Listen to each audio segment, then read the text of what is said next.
कार्तिक मास के कृष्ण पक्ष की चतुर्थी को करक चतुर्थी अर्थात करवा चौथ कहते हैं। सुहागवती स्त्रियों के लिए यह बहुत ही श्रेष्ठ व्रत है।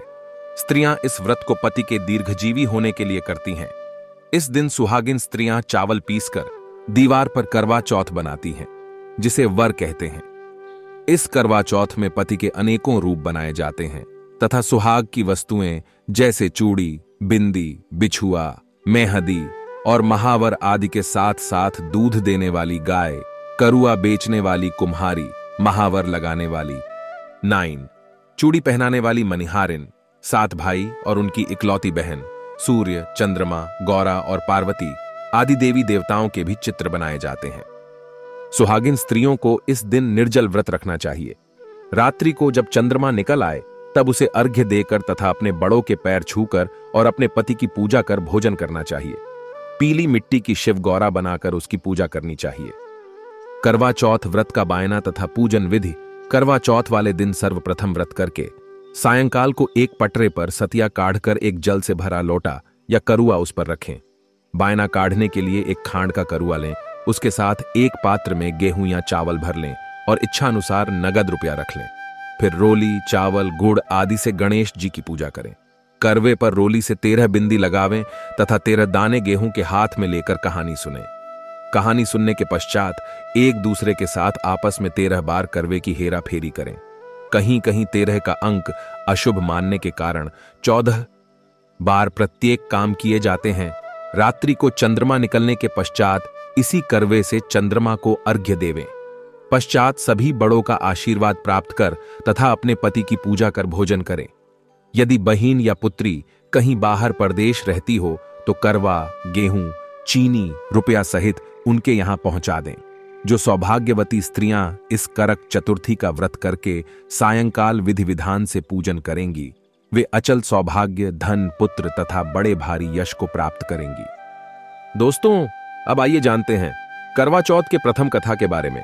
लेकिन उससे पहले आप सभी लोगों से गुजारिश है, अभी तक हमारे चैनल को सब्सक्राइब नहीं किए हैं तो हमारे चैनल को सब्सक्राइब जरूर करें। दोस्तों, अगर आप हमारे चैनल को सब्सक्राइब करते हैं तो हमारा भी मनोबल बढ़ता है और आप लोगों के लिए इस प्रकार से यूजफुल जानकारी लाते हैं जिसका प्रयोग करके आप अपने जीवन को सुखमय बना सकते हैं। आप अपने जीवन में चारी जो भी समस्या है वह समस्या छुटकारा पा सकते हैं। और हां, अभी तक कमेंट बॉक्स में जय करवा माता ने लिखे हैं तो जय करवा माता जरूर लिखें। मैं माता करवा से प्रार्थना करूंगा कि आपकी जो भी तकलीफ है, जो भी परेशानी है, वह करवा माता दूर जरूर करें और आपकी पति की आयु में बढ़ोतरी करे। अब आइए जानते हैं कथा के बारे में। दोस्ती, एक साहूकार था जिसके 7 बेटे और एक बेटी थी। 7 भाई व बहन एक साथ बैठकर भोजन किया करते थे। एक दिन कार्तिक की कृष्ण पक्ष की चौथ का व्रत आया तो भाई बोला कि बहन आओ भोजन करें। बहन बोली कि आज करवा चौथ का व्रत है, चांद उगने पर ही खाऊंगी। तब भाइयों ने सोचा कि चांद उगने तक बहन भूखी रहेगी, तो एक भाई ने दिया जलाया। दूसरे भाई ने छलनी लेकर उसे ढंका और नकली चांद दिखाकर बहन से कहने लगा कि चल चांद उगाया है, अर्घ्य दे ले। बहन अपनी भाभियों से कहने लगी कि चलो अर्घ्य दें, तो भाभियां बोली तुम्हारा चांद उगा होगा, हमारा चांद तो रात को उगेगा। बहन ने अकेले ही अर्घ्य दे दिया और खाना खाने लगी तो पहले ही ग्रास में बाल आ गया, दूसरे ग्रास में कंकड़ आया और तीसरा ग्रास मुंह तक किया तो उसकी ससुराल से संदेशा आया कि उसका पति बहुत बीमार है, जल्दी भेजो। मां ने जब लड़की को विदा किया तो कहा कि रास्ते में जो भी मिले उसके पांव लगना और जो कोई सुहाग का आशीष दे तो उसके पल्ले में गांठ लगाकर उसे कुछ रुपये देना। बहन जब भाइयों से विदा हुई तो रास्ते में जो भी मिला उसने यही आशीष दी कि तुम 7 भाइयों की बहन, तुम्हारे भाई सुखी रहें और तुम उनका सुख देखो। सुहाग का आशीष किसी ने भी नहीं दिया। जब वह ससुराल पहुंची तो दरवाजे पर उसकी छोटी ननद खड़ी थी। वह उसके भी पांव लगी तो उसने कहा कि सुहागिन रहो, सपूती हो। बहन ने यह सुनकर पल्ले में गांठ बांधी और ननद को सोने का सिक्का दिया। जब भीतर गई तो सास ने कहा कि पति धरती पर पड़ा है, तो वह उसके पास जाकर उसकी सेवा करने के लिए बैठ गई। बाद में सास ने दासी के हाथ बची खुची रोटी भेज दी। इस प्रकार से समय बीतते बीतते मृगशिर की चौथ आई तो चौथ माता बोली करवा ले, भाइयों की प्यारी बहन करवा ले। लेकिन जब उसे चौथ माता नहीं दिखलाई दी तो वह बोली, हे माता, आपने मुझे उजाड़ा है तो आप ही मेरा उद्धार करोगी, आपको मेरा सुहाग देना पड़ेगा। तब उस चौथ माता ने बताया कि पौष की चौथ आएगी। वह मेरे से बड़ी है, उसे ही सब कहना, वही तुम्हारा सुहाग वापस देगी। पौष की चौथ आकर चली गई, माघ की चली गई, फाल्गुन की चली गई, चैत्र, वैशाख, ज्येष्ठ, आषाढ़ और श्रावण, भादों की सभी चौथ आईं और यही कहकर चली गईं कि आगे वाली को कहना। असौज की चौथ आई तो उसने बताया कि तुम पर कार्तिक की चौथ नाराज है, उसी ने तुम्हारा सुहाग लिया है, वही वापस कर सकती है।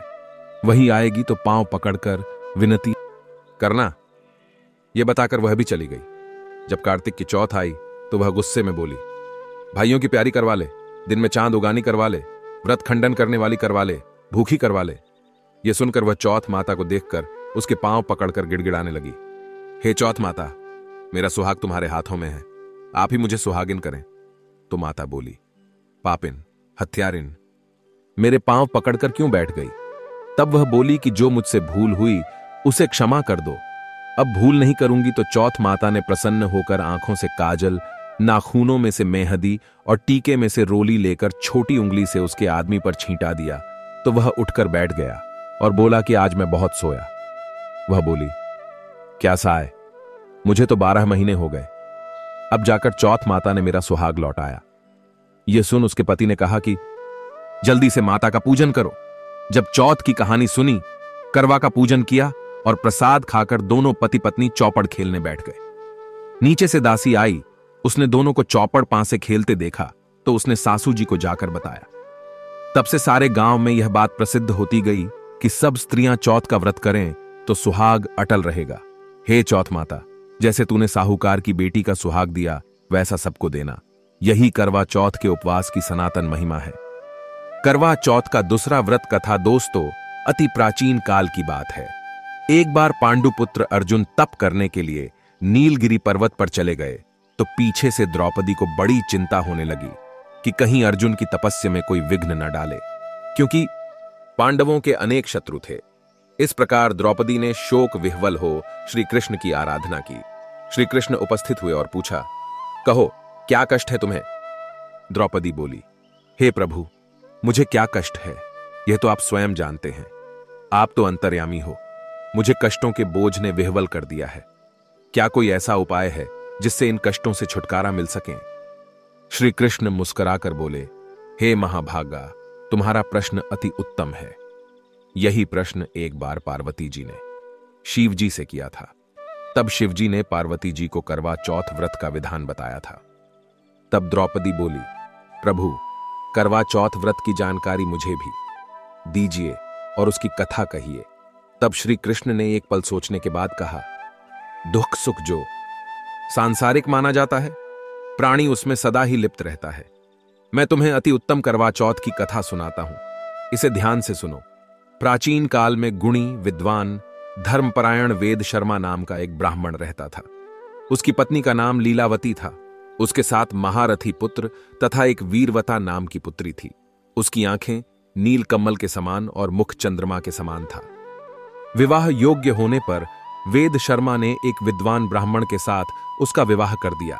एक बार पुत्री ने अपनी भौजाइयों सहित कार्तिक कृष्ण चतुर्थी का व्रत किया। सायंकाल स्नान कर सभी ने भक्तिभाव से पूरी पूजन सामग्री से गौरा जी का पूजन किया तथा अर्घ्य देने के लिए चंद्रोदय की प्रतीक्षा करने लगी।